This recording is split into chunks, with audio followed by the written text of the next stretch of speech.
స్తోత్రాలండి. ప్రభుపేట మీ అందరికీ వందనాలు తెలియజేస్తున్నాను. జీసస్ సేవ్స్ మినిస్ట్రీస్ అనే యూట్యూబ్ ఛానల్ ద్వారా ఇదిగో మీ దేవుడు అనే కార్యక్రమాన్ని మీకు అందించటకు దేవుడి ఇచ్చినటువంటి భాగ్యంకి ఆయనకే గంతమహిమ చెందునుగాక. మీరు అందరూ బాగున్నారని ప్రభుపేట తలుస్తున్నాను. దేవుని మాటలు అంగీకరించి దేవుని అడుగుజాడలు నడుస్తున్నటువంటి ప్రతి ఒక్కరికి ప్రభుపేట వందనాలు తెలియజేస్తున్నాను. దేవుడు తన మాటల ద్వారా మనతో మాట్లాడి మనల్ని బలపరచునుగాక. సర్వగంత మహిమ యేసయ్యకే చెందునుగాక.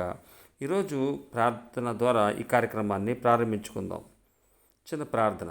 పరలోకమందున మా తండ్రి, నామమున స్తోత్రం. దయగల రాజా, ప్రేమగల మా దేవ, కృపామయుడు నాయన, సమాధాన గధిపతి, మా సృష్టికర్త మా దేవ, నీ సన్నిధి రావటం సిద్ధాంతికే స్తోత్రం. నీ వర్తమాన చేత మా అందరితో మాట్లాడండి. ఆత్మీయ జీవితంలో బలంగా ముందుకు సాటకు పరిశుద్ధాత్మదేవ సహాయం దయచేయమని యేసునామమున నడుచున్నాం పరమ తండ్రి. ఆమేన్.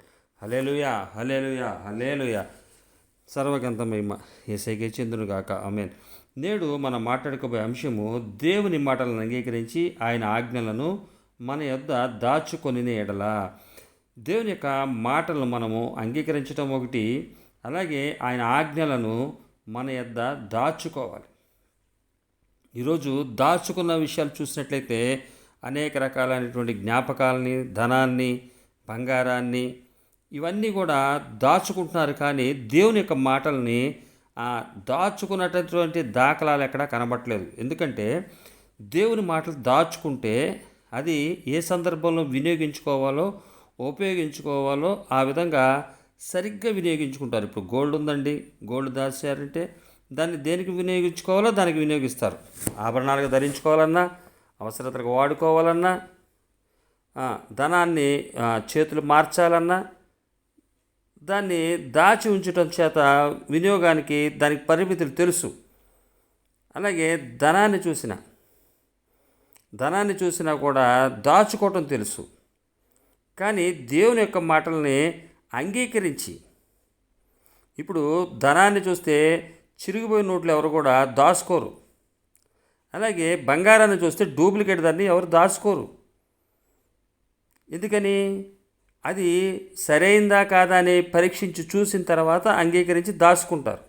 సరైనప్పుడే దాచుకుంటారు, సరైనదని తెలిసినప్పుడే దాచుకుంటారు. అలాగే ధనాన్ని కూడా అంతే. అలాగే అన్ని విషయాలు చూసినట్లయితే దాచుకునే విషయాల్లో చాలా జాగ్రత్తగా దాచుకుంటారు, జాగ్రత్తగా గుర్తుపెట్టుకుంటారు. ఎవరన్నా వ్యతిరేకం చేసినటువంటి విషయాలు ఉన్నా కూడా జాగ్రత్తగా వాటిని భద్రపరుచుకుంటారు. సమయాన్ని బట్టి దాన్ని వినియోగించుకుంటూ ఉంటారు. ఇది దాచుకోవటం కింద చూసినట్లయితే మనకి కనబడుతుంది. కానీ సామెతల గ్రంథము 2వ అధ్యాయంలో మనకు చెప్తున్నటువంటి మాటలు ఏంటంటే, నా కుమారుడా నీవు నా మాటలను అంగీకరించి, 2వ అధ్యాయం 1వ వచనం, నా కుమారుడా నీవు నా మాటలను అంగీకరించి నా ఆజ్ఞలను నీ యొద్ద దాచుకొని ఎడలా. నీవు అట్లా ఏం చేయాలంటే ఆయన మాటలను, దేవుని యొక్క మాటలను అంగీకరించి వాటిని అలాగే అంగీకరించడమే కాకుండా ఆజ్ఞలను కూడా దాచిపెట్టుకోవాలి. అలాగా అంగీకరించి దాచిపెట్టుకోవాలి. అంటే ఇవి ఎంత శ్రేష్టమైనవో మనం చూసినట్లయితే ఇక్కడ 3వ అధ్యాయం 4వ వచనంలో సామెతల గ్రంథములో, ఇక్కడ సామెతల్లో రాసినటువంటి మాట 3వ అధ్యాయం 4వ వచనం, వెండి సంపాదించుట కంటే జ్ఞానం సంపాదించటం మేలు, అపరంజి సంపాదించుట కంటే జ్ఞాన లాభం నొందుట మేలు. ఏంటి? సంపాదించుకున్నట కంటే జ్ఞానం సంపాదించుకుంటా. ఇక్కడ ఆయన మాటలను అంగీకరించాలి.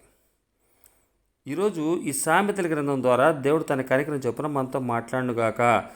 ఆలకిస్తున్నటువంటి ఈ వ్యూవర్స్కి, ఈ యొక్క ఛానల్ని సబ్స్క్రైబ్ చేసుకున్న వారికి, వీక్షిస్తున్నటువంటి వారికి, ఆలకిస్తున్నటువంటి వారికి ప్రభుపేట నేను మనవి చేసేది ఏంటంటే, తెలియజేసేది ఏంటంటే, సామెతల గ్రంథాన్ని రోజు ఒక అధ్యాయాన్ని మనం పొద్దునే లేచినప్పుడు ప్రార్థనలో, మన ప్రార్థన అనంతరము లేకపోతే ప్రారంభంలోనో మధ్యలోనో ప్రార్థన చేసుకోవటానికి కూర్చున్నప్పుడు సామెతల గ్రంథాన్ని ఏ రోజు వాక్కుని అధ్యాయాన్ని ఆ రోజు చదవటం, 31 అధ్యాయాలు ఉన్నటువంటి ఈ సామెతల గ్రంథాన్ని 31 రోజులు, రోజుకు ఒక అధ్యాయాన్ని మనం ధ్యానించినట్టయితే ఈ భూమండలం మీద దేవుని యొక్క కనికరం చొప్పున దేవుని యొక్క జ్ఞానాన్ని సంపాదించుకుని ఎలా బ్రతకాలో, ఎలా నడవాలో, ఎలాగ మోసపోకుండా ఉండాలో ఇవన్నీ కూడా ఈ యొక్క సామెతల గ్రంథం మనకు తెలియపరుస్తుంది. దేవుని కనికరం చొప్పున దైవజనులు 1993 సంవత్సరంలో నాతో మా సంఘస్థులతో యవనస్తులతో తెలియపరిచినటువంటిది ఈ సామెతల గ్రంథాన్ని ధ్యానించమని.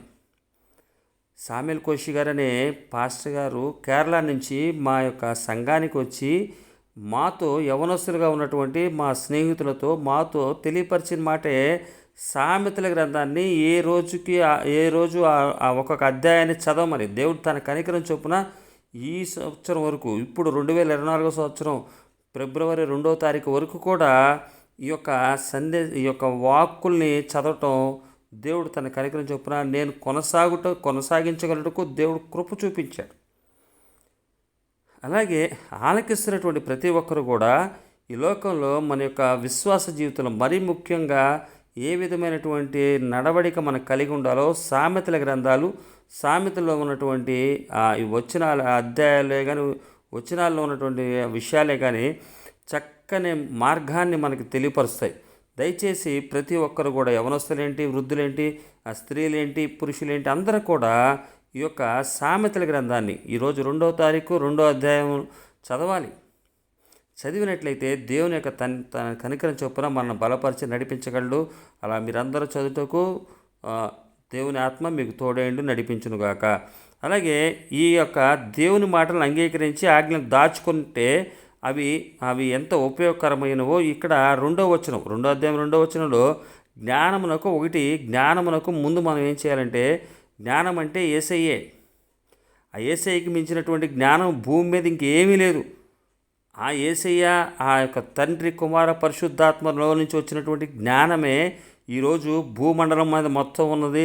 ఈ శాస్త్రవేత్తలు ఎదుగుతున్న జ్ఞానం, చూస్తున్న జ్ఞానం అవంతా కూడా పని చేసినటువంటి యేసయ్య యొక్క జ్ఞానాన్ని వీళ్ళు వెతుకుతున్నారన్న సంగతి వీళ్ళకి తెలీదు. అసలు జ్ఞానం అంటేనే ఆయన మస్తిష్కంలో నుంచి, ఆయన యొక్క ఆలోచనలో నుంచి వచ్చిందే ఈ భూమండలం మీద ఉన్నదంతా. అయితే అసలు దాన్ని చేసినటువంటి ఆయన, సృష్టించినటువంటి ఆ సృష్టికర్తను ప్రక్కన పెట్టేసి ఇదొక జ్ఞానం అదొక జ్ఞానం ఆయన చేసిన వాటిని పరీక్షిస్తున్నారే కానీ ఆ జ్ఞానాన్ని ఇంత ఏర్పాటు చేసినటువంటి ఆ సృష్టికర్త ఇంకెంత బాగుంటాడో అన్న జ్ఞానం లేనటువంటి అజ్ఞానులుగా ఈ లోకంలో చదువుకుని కూడా, దేవుని అంగీకరించి దేవుని వాక్యాన్ని ఎరిగి కూడా నశించిపోతున్న వారిని మనం చూస్తున్నాం. ఒకప్పుడు మనం తెలియనటువంటి వారమే. బైబిల్ గ్రంథం మన చేతిలో ఉన్నప్పుడు ఇందులో ఉన్నటువంటి జ్ఞానం ఏంటి అన్నది, మాటలు ఏంటి అన్నది, ఆయన చెప్తున్నటువంటి మాటలు ఏంటి, మనం అంగీకరించాల్సినటువంటి మాటలు ఏంటి, ఆయన ఆజ్ఞలు ఏవి మనలో దాచుకోవాలి, ఆయన చాలా చక్కగా చెప్పారు. దాచుకునే విధానాన్ని నేర్పించింది యేసయ్యే.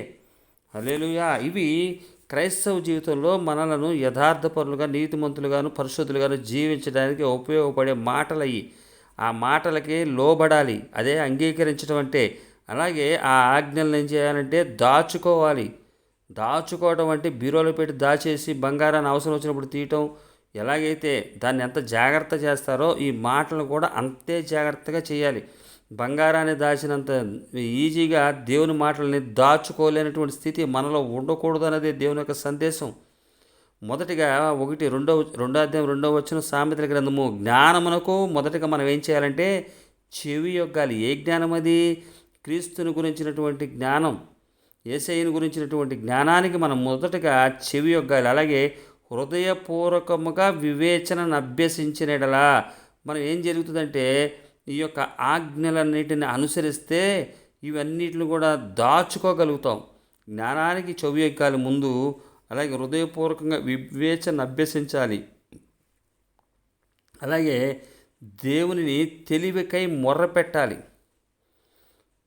3వదిగా చూస్తే తెలివికై మొర్రపెట్టిన యెడల, వివేచనకై మనవి చేసిన యెడల, వెండిని వెతికినట్లు దాన్ని వెతకని యెడల, దాచబడిన ధనమును వెతికినట్లు దాన్ని వెతికిన యెడల. చూసారా, ఇక్కడ మనకి ఎన్ని కనబడుతున్నాయి? జ్ఞానమునకు మొదటగా మనం చెవియొగ్గి హృదయపూర్వకంగా వివేచన అభ్యసించాలి. అంటే ధనాన్ని సంపాదించాలంటే ఏ విధమైనటువంటి ప్రణాళికలు వేయాలో మనకు తెలుసు. ఎందుకంటే మనకు అది మార్గాన్ని చూపించారు. అది ఒక మాదిరిని చూపించారు. సంపాదించుకున్న వాళ్ళందరూ వీరి ఒకప్పుడు ఎలాగున్నారు, ఇప్పుడు వీళ్ళ పరిస్థితి ఏంటని చెప్పి ఆలోచిస్తే చాలు, వాళ్ళు చేసిన పనులేంటో మొత్తం లిస్ట్ వచ్చేస్తుంది. రిలయన్స్ అధినేత అంబానీ గారి విషయం మనం కావాలంటే యూట్యూబ్లో కానీ ఎక్కడైనా ఆయన గురించినటువంటి సమాచారం మనకి దొరుకుతుంది సోషల్ మీడియాలో. ఆయన ఏ విధమైనటువంటి స్థితి నుంచి ఏ విధంగా మార్పు చెందాడు. ఎందుకంటే ఆయన గురించి ఎందుకు కనుక్కోవాలంటే ఆయన ఏమి మన చుట్టం కాదు, ఇదే కాదు. కాకపోతే ధనాన్ని ఏ విధంగా ఉన్నటువంటి స్థితి నుంచి ఏ విధంగా డెవలప్ అయ్యాడో తెలుసుకోవాలంటే ఆయన గురించి ఉన్నటువంటి విషయాలు సెర్చ్ చేస్తే మనకి అది తెలిసిపోతుంది.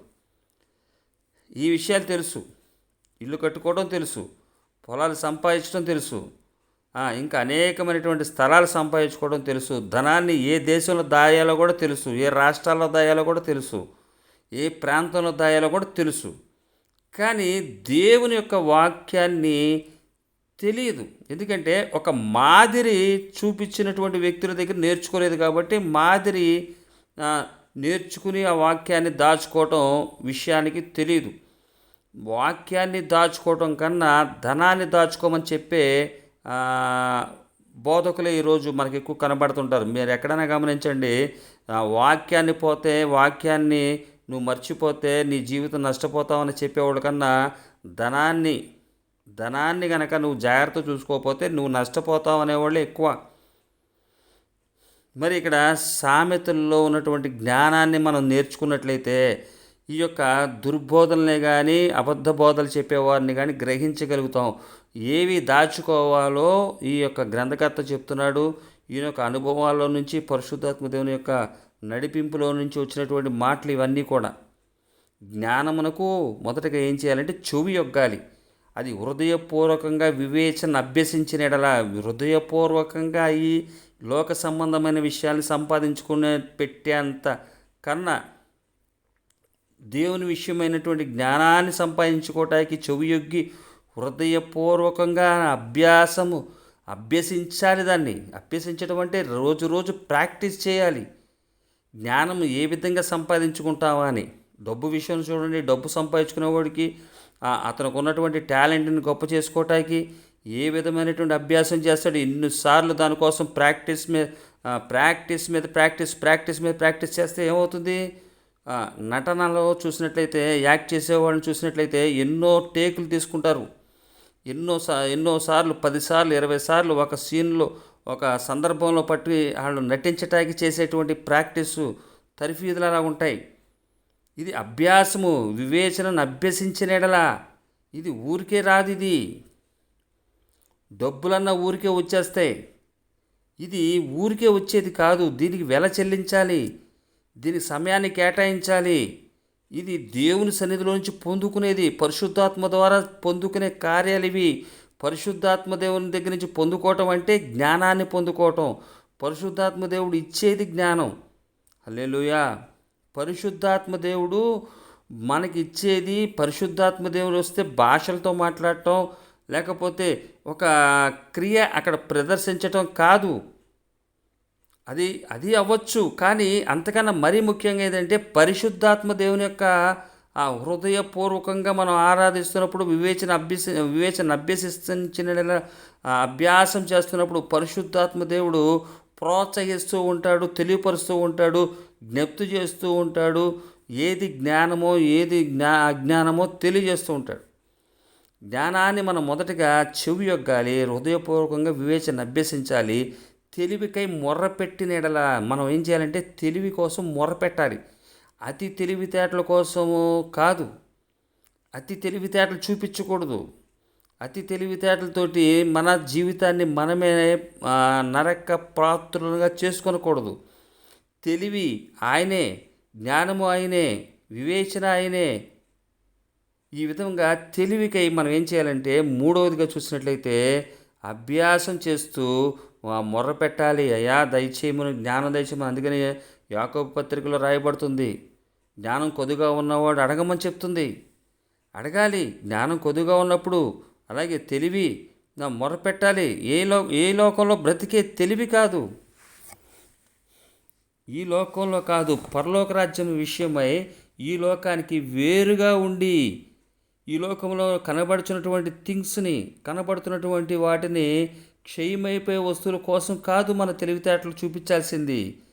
అది ఆ అక్షయమైనది, అది కనబడినటువంటి వాటి కోసం నిరీక్షిస్తున్న వారం కాబట్టి తెలివి కావాలి. దానికి కావాల్సినటువంటి తెలివి కావటానికి ఎంతో మనకి ప్రాక్టీస్ అవసరం. ఇక్కడ నటించటానికి 10 సార్లు 20 సార్లు అవసరమేమో కానీ ఇక్కడ వేల సార్లు మనం దీన్ని ఏం చేయాలంటే అభ్యసించాలి. జ్ఞానాన్ని కొరకు ఆయన మాటను దాచుకోవాలంటే, ఆయన ఆజ్ఞలను దాచుకోవాలంటే, ఆయన మాటను అంగీకరించాలి. ఆయన ఆజ్ఞలను దాచుకోవాలంటే అభ్యసించాలి. అభ్యసించి అవి తెలివికై ఆయన మొర్రపెట్టి పరిశుద్ధాత్మ దేవుని దగ్గర నుంచి ఈ విధమైనటువంటి యొక్క గుణాన్ని సంపాదించుకోవటానికి మొర్రపెట్టాలి. వివేచనకై మనవి చేసిన ఎడల, వెండిని వెతికినట్లు దానిని వెతికిన ఎడల, దాచబడిన ధనమును వెతికినట్లు దాన్ని వెతికిన ఎడల. చూసినట్లయితే డబ్బులు కొంత 1,00,000 రూపాయలు చేతిలో ఉంది, 100 రూపాయలు కనబడపోతే ఎక్కడుందా అని చెప్పి ఇల్లంతా ఎతికేసి దాచబడినటువంటి ధనం ఎక్కడ జారిపోయిందో, బ్యూరోలో ఏ అడుగుకి వెళ్ళిపోయిందో అని చెప్పి ఎతికి దాన్ని ఎలాగైతే దొరికే వరకు ఎతుకుతారో ఆ దాచబడినటువంటి ధనాన్ని అది ఎలా తీయాలి. ఒక్కొక్కరు చూసినట్లయితే ఒక్కొక్క వ్యక్తి దగ్గర ఉన్నటువంటి ధనాన్ని ఏ విధంగా రాబట్టాలి, ఏ విధమైనటువంటి స్థితిలో మనం దాన్ని లాగాలి, ఏ విధంగా మనం సంపాదించాలి అంటే దాచబడిన ధనాన్ని. ఈ విధమైనటువంటి ఆలోచన ధనం విషయమైతే ఉంటుంది కానీ దేవుని యొక్క ఆజ్ఞలను దాచుకునే స్థితి లేక క్రైస్తవ జీవితానికి వచ్చి మరలా ధనాన్ని నిమిత్తమే ఉన్నటువంటి ఆలోచనతోటి ధనాన్ని దాచుకునే అటువంటి స్థితి మనం ఈరోజు చూస్తున్నాం.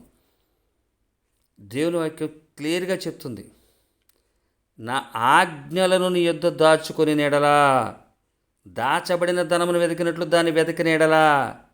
ఆరోదిగా చూస్తే దాచబడిన ధనాన్ని వెతికినట్లు దాన్ని వెతికిన ఎడలా ఆ ఆజ్ఞలను యొద్ద ఏం చేసుకోగలవు, దాచుకోగలవు. ఇవి మన ఆత్మను రక్షించటానికి ఉపయోగపడేది. క్రైస్తవ జీవితంలో ఈ జీవితం మట్టికే మనం బ్రతుకటానికి కాదు, దేవుని యొక్క నిత్యరాజ్యంలో దీర్ఘాయుష్మంతులుగా ఉండటానికంట. 4వ అధ్యాయము చూసినట్లయితే 4వ అధ్యాయము సామెతల గ్రంథము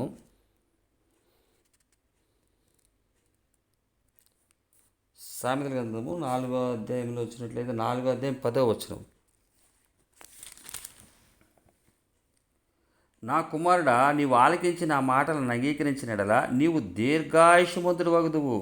ఏమవుతావంటే ఆయన, నా కుమారుడు, నీవు ఆలకించి నా మాటలను అంగీకరించిన ఎడల నీవు దీర్ఘాయుష్మంతుడు అవుతావు. ఇది దీర్ఘాయుష్మంతుడు అవుతావు అంటే ఇక్కడ దాచబడిన ధనాన్ని వెతికితే కాదు, ధనాన్ని వెతికినట్లుగా దేవుని యొక్క ఆజ్ఞలను వెతికి ఆయన మాటను అంగీకరించి ఆయన ఆజ్ఞలను దాచిపెట్టుకున్నట్లయితే దీర్ఘాయుష్మంతులు అవుతాం. క్రైస్తవ జీవితానికి వచ్చి క్రైస్తవ జీవితంలో దీర్ఘాయుష్మంతుడిగా అవ్వాలని కోరిక కలిగి ఉండకుండా తాత్కాలికమైనటువంటి వాటి నిమిత్తమై మనకి కలిగినటువంటి ఆ యొక్క దేవుని యొక్క జ్ఞానాన్ని, దేవుని యొక్క పరిశుద్ధాత్మని మనం అవమానపరిచే స్థితిలో ఉండకూడదు. రేపొద్దున మనకున్నటువంటి ఈ జీవితాన్ని కోల్పోతే, దీర్ఘాయుష్మంతులు అవ్వాల్సినటువంటి స్థితిని కోల్పోతే తర్వాత అక్కడ మరణమును పళ్ళు కొరుకుటయు ఇదే జరుగుతుంది చివరికి. దేవుని యొక్క ఆజ్ఞలను దాచుకోవాలి. అది దాచబడినటువంటి ధనాన్ని దాచుకున్నట్లుగా. ఇక్కడ 6 పాయింట్లు మనకు కనబడుతున్నాయి. 2వ అధ్యాయము 1 నుంచి 4 వరకు ఉన్నాయి. 5, 6, 7 వచనాల్లో చూసినట్లయితే ఈ యొక్క దాచుకున్నప్పుడు జరుగుతున్నటువంటి విషయాల్ని ఇక్కడ సొలొమోను గారు తన గ్రంథంలో రాస్తున్నాడు. 2వ అధ్యాయము 5వ వచనం, యెహోవా యందు భయభక్తులు కలిగి ఉండుట ఎట్టిదో నీవు గ్రహించెదవు. ఏం చేసినట్లయితే జ్ఞానమునకు నీవు చెవి యొగ్గాలి, హృదయపూర్వకం వివేచన అభ్యసించాలి, తెలివికై మొర్రపెట్టిన ఎడల, వివేచనకై మనవి చేసిన ఎడల, వెండిని వెతికినట్లు దాన్ని వెతికిన ఎడల, దాచబడినటువంటి ధనాన్ని వెతికినట్లు దాన్ని వెతికితే ఏం జరుగుతుందంటే యెహోవా యందు భయభక్తులు కలిగి ఉండుట ఎట్టిదో నీవు గ్రహించెదవు. ఇవన్నీ జ్ఞానాన్ని సంతరించుకున్నప్పుడు యెహోవా యందు భయభక్తులు కలిగి మన జీవితంలో కలిగి ముందుకు కొనసాగాలి. అదన్నీ కూడా ఆ విధమైనటువంటి దాచుకున్నటువంటి స్థితిలో భయభక్తులు అన్నవి నేర్చుకుని అవి ఏ విధంగా ఉంటాయో గ్రహించగలుగుతాం. అలాగే దేవుని గురించినటువంటి విజ్ఞానం లభించును. మొరపెట్టాలి, వివేచనకై వెతకాలి, దాచబడిన ధనాన్ని వెతికినట్టు వెతకాలి, వెండిని వెతికినట్లు వెతకాలి. ఈ విధంగా చేసినట్లయితే దేవుని గురించినటువంటి విజ్ఞానం ఏం చేస్తుందంటే అది మనకు లభిస్తుంది. హల్లెలూయా. ఇప్పుడు ధనాన్ని సంపాదించడానికి వెళ్ళిన వ్యక్తి ధనాన్ని సంపాదిస్తాడా లేదా? ఆశ ఏంటి? సంపాదించాలని. సంపాదించాడా లేదా? అది ఎలా సంపాదించాడో నా స్నేహితుడు ఒక ఆయన అనేవాడు. ఆ, ఒక గేమ్స్లో, బిలియర్డ్స్ గేమ్స్లో అనేవాడు, గెలవాలి, అది ఎలా గెలిచామన్నది తర్వాత సంగతి అంటాడు ఆయన. అంటే ఇక్కడ ఏదో విధంగా సంపాదించాలి. అది ధనాన్ని విషయమై ఏ విధంగా అయినటువంటి స్థితిలో చేయాలో దాని గురించినటువంటి తెలుసు. అలాగే దేవుని గురించినటువంటి విజ్ఞానం ఏమవుతుందంటే లభిస్తుంది. ఎలాగైతే ధనాన్ని సంపాదించుకోగలుగుతాడో అలాగే దేవుని గురించినటువంటి విజ్ఞానం ఏమవుతుంది? లభిస్తుంది. మనం ఈ రోజున దేవుని యొక్క కనికరం చొప్పున ఆయన ఆజ్ఞలను మన యొద్ద దాచుకొనుటకు ప్రయత్నిస్తున్నటువంటి మన ఎడల ఆయన పరిశుద్ధాత్మ దేవుడు, పరిశుద్ధాత్మైనటువంటి దేవుడు మనకు సహాయ సహకారాలు అందిస్తున్నందుకు సర్వగంత మహిమ ఆయనకే చెందునుగాక. హల్లెలూయా. ఎందువల్లంటే ఈ యొక్క దాచబడినటువంటి ఆజ్ఞలను దాచుకునే స్థితి కానీ ఇవన్నీ కూడా దేవుని మహా కనికరం కృప చొప్పునే ఇవి అనుగ్రహించబడతాయి. వీటిని వినియోగించుకునే విధానాన్ని చూసినట్లయితే అనేక రకాలుగా వినియోగించుకునే వారు ఉండొచ్చు, అది వారి విజ్ఞత. అది కానీ ఇక్కడ చెప్తున్నటువంటి విషయాల్లో చూసినట్లయితే వెండిని వెతికినట్లు దాన్ని వెతకాలంట, దాచబడిన ధనాన్ని వెతికినట్లు దాన్ని వెతకాలి. ఏది? దేవుని యొక్క ఆజ్ఞలను దాచుకొనుటకు ఎదిగినట్లయితే యెహోవా యందు భయభక్తులు ఏంటో అని గ్రహిస్తాం. అలాగే దేవుని గురించినటువంటి విజ్ఞానం కూడా మనకు లభిస్తుంది. యెహోవాయే జ్ఞానం ఇచ్చేవాడు. ఆల్రెడీ ఆయనే జ్ఞానం ఇచ్చేవాడు. యెహోవే జ్ఞానం ఇచ్చేవాడు. యెహోవా తెలివి వివేచన ఆయన నోట నుండి వచ్చును. ఆయన యథార్థవంతులను వర్ధిల్లజేయును. హల్లెలూయా. యెహోవా యొక్క గుణలక్షణాలు చూసినట్లయితే జ్ఞానం ఇచ్చేవాడు ఆయనే, తెలివి వివేచన కూడా ఆయన నోట నుండి వచ్చును. ఆయన యథార్థవంతులను వర్ధిల్లజేయును. యథార్థంగా ఆయన ఆజ్ఞలను అనుసరించి అంగీకరించి ఆయన మాటను అంగీకరించి ఆజ్ఞలను హృదయపూర్వకంగా గైకొనాలన్న ఉద్దేశంతో ఉన్నటువంటి వ్యక్తుల పట్ల ఆయన చూపే విషయాల్లో యెహోవాయే జ్ఞానం ఇచ్చేవాడు. తెలివి వివేచన నోట నుండి వచ్చును. ఆయన యథార్థవంతులను వర్ధిల్లజేయును. హల్లెలూయా. దీర్ఘాయుషమంతులుగా ఆయన చేయును. హల్లెలూయా. దీర్ఘాయుషు అంటే యేసుక్రీస్తు వారితో నిత్యము ఉండేదే. హల్లెలూయా. నిత్యము ఆయనతో జీవించేదే. ఇదే ఆయన ఇచ్చేటువంటి దీర్ఘాయుషు అన్నది. యథార్థవంతుల గురించి ఆయన చెప్తున్నాడు. వర్ధిల్ల చేస్తాడు అంటే దాచుకొనుటకు ఆయన మాటను అంగీకరించి ఆయన ఆజ్ఞలను దాచుకునేవారి విషయం ఆయన చెప్తున్నటువంటి మాట. ఆయన వారు యథార్థవంతులంట. వాళ్ళు యథార్థవంతులు. ఆయన ఏం చేస్తున్నాడంటే ఈ మాటలను అనుసరించి ఆయన దగ్గర మొర్రపెట్టి వివేచనకై తెలివికై మొర్రపెట్టి పొందుకోవాలని చూసేటువంటి వారు యథార్థవంతులు అంటవారు. ఈ లోకంలో చూస్తే కోటీశ్వరుల్ని మనం ఏమని పిలుస్తాం? ధనమున్నవాన్ని కోటీశ్వరులని పిలుస్తాం. అలాగే జ్ఞానము కొరకు జ్ఞానాన్ని దాచుకోవడానికి ఉన్నటువంటి వారికి ఇచ్చినటువంటి టైటిలే ఆయన యథార్థవంతులను ఏం చేస్తాడంట? వర్ధిల్ల చేయును. హల్లెలూయా. దేవుని యొక్క కనికరము ప్రేమ చొప్పున ఆయన మనను యథార్థవంతులుగా ఉంచినందుకు సర్వగంత మహిమ ఆయనకే చెందునుగాక. ఆయన హెచ్చబడాలి, మనము తగ్గబడాలి. సర్వగంత మహిమ ఆయనకే చెందునుగాక. దేవుని రాకడ పర్యంత వరకు ఇదే విధమైనటువంటి జీవితాన్ని మనందరం కూడా కలిగి ఉండేటట్టుగా దేవుడు సహాయ సహకారాలు మనకు అందించునుగాక. ఇక్కడ మనం చూసినట్లయితే 6గా ఉన్నటువంటి అంశాల్లో ఈ యొక్క జ్ఞానాన్ని వెతికే విషయాల్లో తెలియపరుస్తూ అలాగే ఆయన దగ్గర గ్రహిస్తే భయభక్తులు వస్తాయి. అలాగే దేవుని గురించినటువంటి విజ్ఞానం లభిస్తుంది. అలాగే యెహోవాయే జ్ఞానం ఇచ్చేవాడు, తెలివి వివేచనయు ఆయన నోట నుండి వచ్చును, ఆయన యథార్థవంతులను వర్ధిల్ల చేస్తాడు. అలాగే ఆయన మాట వింటే ఇదే అధ్యాయంలో చూసినట్లయితే 2వ అధ్యాయము సామెతల గ్రంథము 19వ వచనము చివరి మాట. సామెతల గ్రంథం 2వ అధ్యాయము 19 చివరి నుంచి ఉన్నటువంటి, నా మాటలు వినిన ఎడల, దేవుని మాటలు అంగీకరించి ఆయన ఆజ్ఞలను మన యొద్ద దాచుకొని ఎడల, నేడు మనం మాట్లాడుకునే అంశంలో నా మాటలు వినిన ఎడల, ఈ విధమైనటువంటి జ్ఞానాన్ని సంపాదించుకుని దాచుకుని దేవుని అడుగుజాడలో నడుస్తున్నప్పుడు ఆయన యథార్థవంతులు ఏం చేస్తాడు? వర్ధిల్ల చేస్తాడు. అయితే యథార్థవంతులు నివసించబోయేటువంటి ప్రాంతం, దీర్ఘాయుష్తోటి నివసించబోయే ఒక ప్రాంతం ఉంది, బైబిల్ తెలియపరుస్తుంది. హల్లెలూయా! అది నిత్యరాజ్యం ఉంది.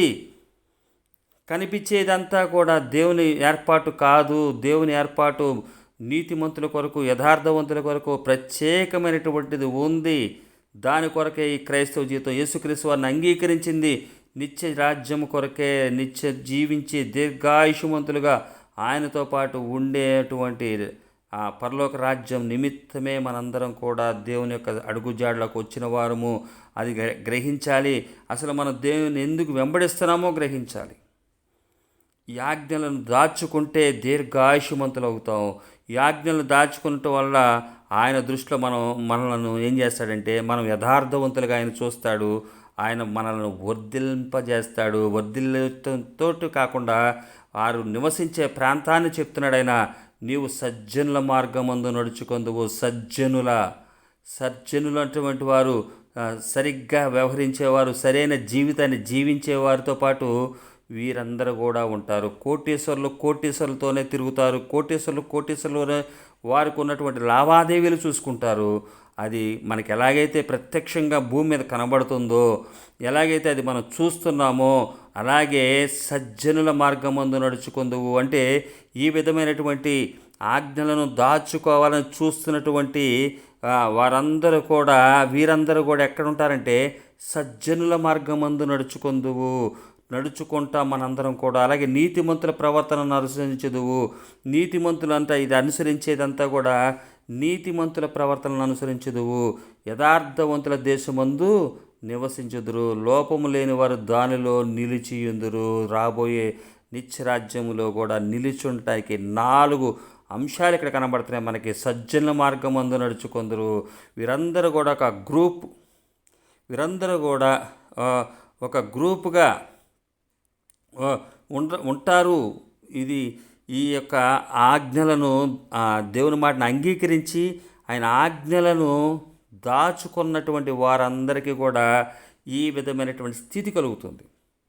ఈ లోకంలో చూసినట్లయితే వెండి దాచుకున్నా, ధనం దాచుకున్నా వారికి కలగబోయే స్థితి ప్రత్యక్షంగా ఇక్కడ కనబడుతుంది. కానీ ఈ ఆజ్ఞలను దాచుకున్న వాళ్ళ స్థితి ఈ భూమి మీద ఎట్టి పరిస్థితుల్లో కనపడుతుంది. కనబడితే మనకన్నా ఈ ధనాన్ని దాచుకోవడానికి ఏ విధమైనటువంటి ప్రణాళికలు వేస్తారో, వెండిని సంపాదించుకోవడానికి ఏ విధమైనటువంటి ప్రణాళికలు వేస్తారో వారు దోచుకుని వెళ్ళిపోతారు. అందుకని దేవుడు చెప్తాడు, అక్కడ దొంగ రాడు, చిమ్మిట ఉండదు, దొంగలు ఎత్తుకుపోరు. మత్తయి సువార్తలో చెప్తున్నటువంటి మాట అదే. ఎందుకంటే వాళ్ళకి కనబడదది.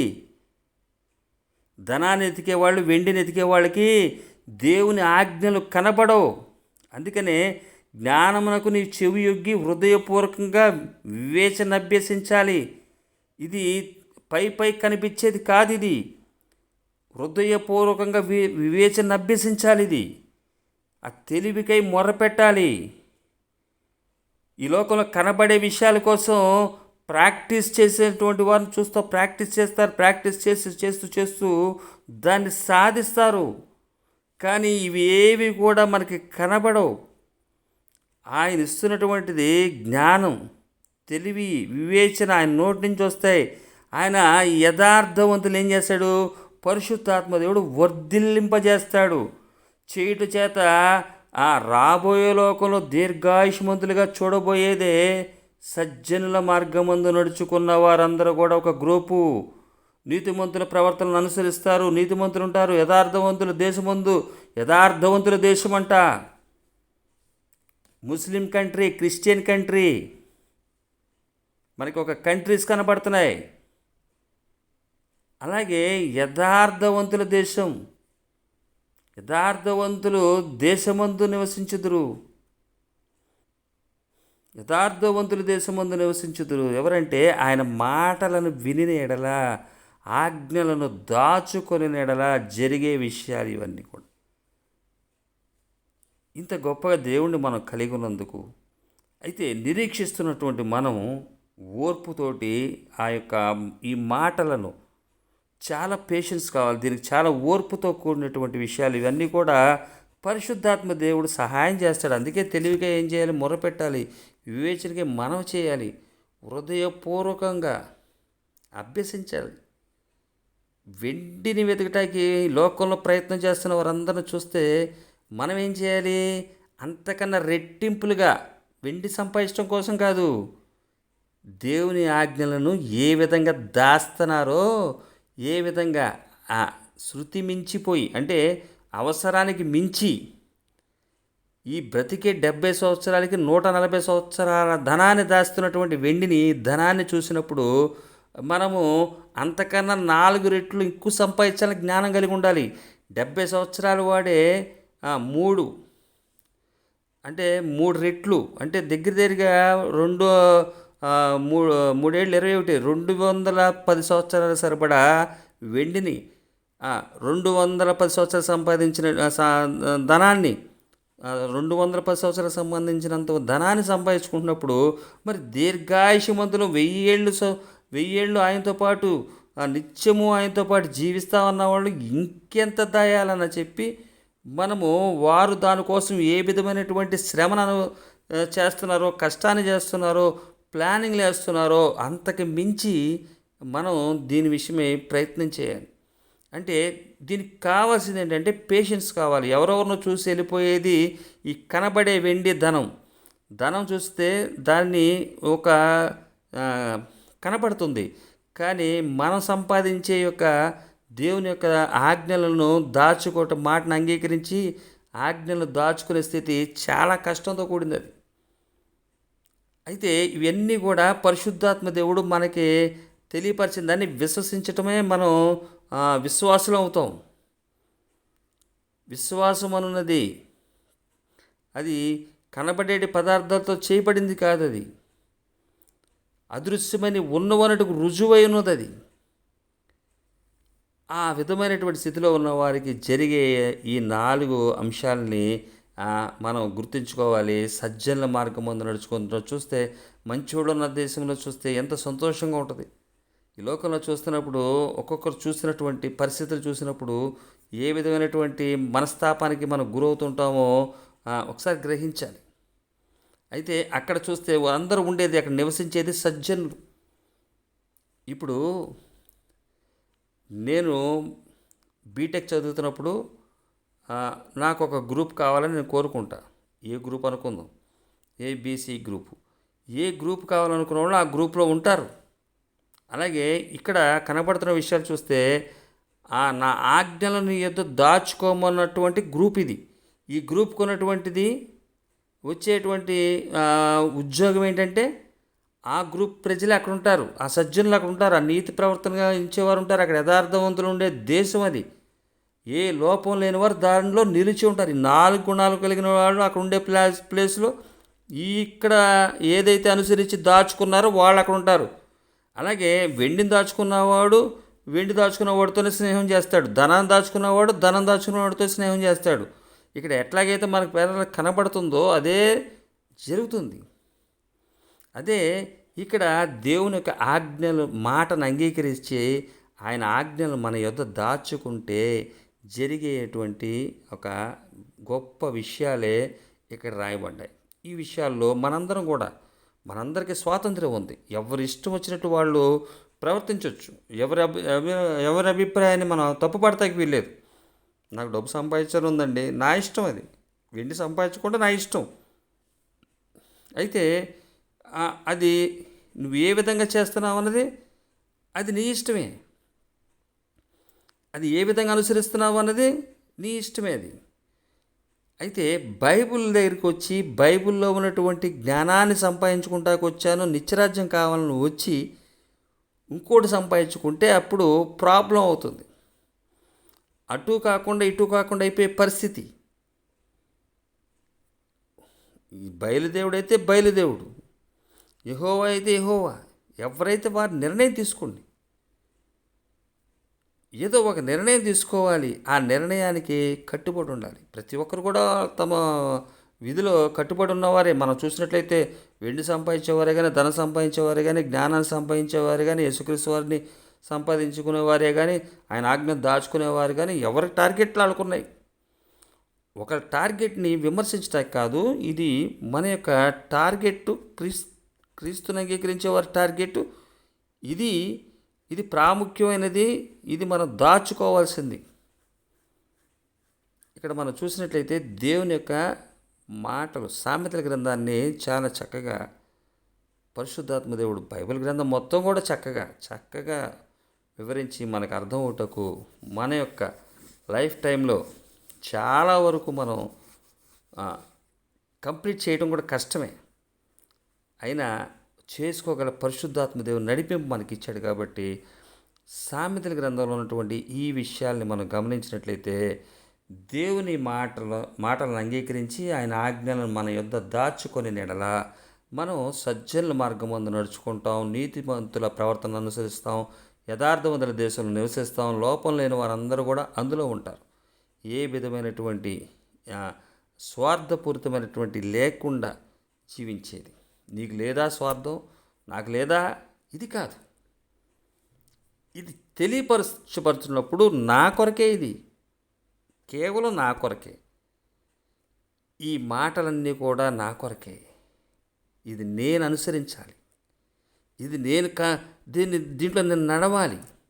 అలాగే నా తోటి సహోదరులే కానీ, నా తోటి విశ్వాసులే కానీ, నా తోటి ఈ యొక్క ఛానల్ని వీక్షిస్తున్న వారే కానీ, ఆలకిస్తున్న వారే కానీ, ఎవరైనప్పటికీ కూడా ఇందులోనే అంటే ఈ ఛానల్ యొక్క ఉద్దేశాన్ని తెలియపరచగల కారణం అంటే దేవుని యొక్క ఉద్దేశాన్ని, దేవుని యొక్క మాటల్ని, ఆయన మాటలు ఇవి, ఆయన నాతో మాట్లాడినవి, నన్ను బలపరుస్తున్నవి. ఈ మాటలు దాచుకోవటానికి కృప చూపించాడు ఆయన. మానవ నైజంలో చిన్న చిన్న పొరపాట్లు ఉండటంలో పెద్ద విషయం కాదు. అది ఏలెత్తి చూపించటానికి కాదు. దేవుని మాటలు ఏదైతే ఇక్కడ మనకు తెలియపరుస్తుందో వీటిని జ్ఞానంగా మనం అర్థం చేసుకోవటాయి. వెండి దాచుకుంటాం తప్పు కాదు, ధనం దాచుకోవటం తప్పు కాదు. ఎందువల్ల కాదంటే అది ఎవరి అభిప్రాయం వారిది. దాన్ని మనం తప్పు పట్టడానికి వీల్లేదు. అయితే ఆయన ఆజ్ఞలు, ఆయన మాటలను అంగీకరిస్తే, ఆయన మాటలను అంగీకరించే విధానాన్ని ఒకసారి పరిశుద్ధాత్మ దేవుడు నాతో తెలియపరిచిన మాటలో నేను అనుసరిస్తున్నటువంటి ఈ మాటలని ఈ రూపంగా తెలియపరచటకు, ఈ విధంగా తెలియపరచటకు నేను ఎన్నుకోటకు పరిశుద్ధాత్మదేవుడు ప్రేరేపించినటువంటి మాటలు. ఈ ఉదయకాలమున ఏ సందేశాన్ని మాట్లాడదామని ఒక సందేశాన్ని పెట్టుకున్నప్పుడు ఈ సందేశం ద్వారా దేవుడు నాతో మాట్లాడింది మీతో కూడా తెలియపరచటకు, పంచుకుంటకు దేవుడు ఇచ్చినటువంటి భాగ్యం ఇది. ఈ లోకం శాశ్వతమైంది కాదు. ఈ లోకంలో అందరం పర్ఫెక్ట్ కాదు, అందరూ యథార్థవంతులం కాదు, అందరూ నీతిమంతులం కాదు. కానీ ఎవరైతే ఏం దాచుకోవాలో అది దాచుకుంటే, ఏం వెతకాలో వెతికితే, దేని కొరకు మొరపెట్టాలో, ఏది ఎతకాలో, ఇవన్నీ కూడా ఇక్కడ బైబిల్ గ్రంథంలో క్లియర్గా మనకి ఇవ్వబడ్డాయి.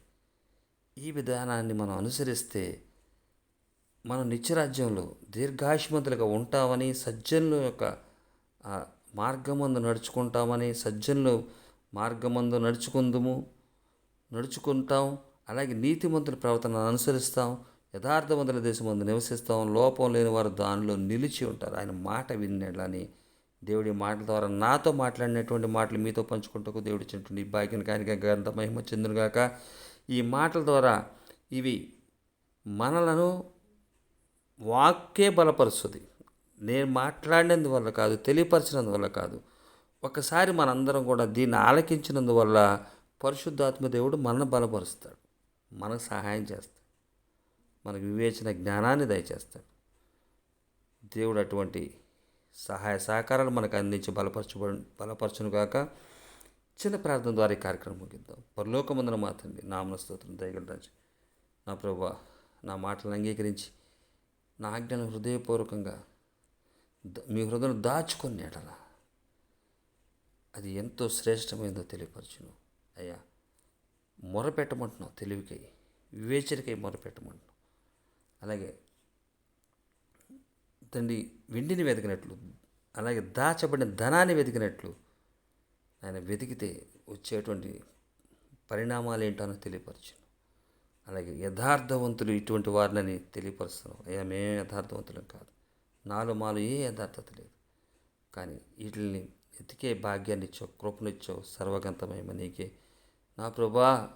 మమ్మల్ని అందరినీ ఒక తాటి మీద తీసుకురావాలని పరిశుద్ధాత్మనిచ్చి నడిపిస్తున్న నీ కృపకే స్తోత్రం. ఈ ఛానల్ ద్వారా నా ప్రభా, నీ నామ ఘనత కొరకు ఇది వినియోగించబట్టుకు, నీ నామాన్ని ఘనపరిచే విధంగా ఉంటూ సహాయం చేయండి. పరిశుద్ధాత్మదేవా, నీ సన్నిధి ఎల్లవేళతో నడిపించండి అయ్యా. యేసుక్రీస్తు నామం అన్ని నామాల కన్నా పైనామం. Jesus name above all names. Yesayya నామం అన్ని నామాల కన్నా పైనామం.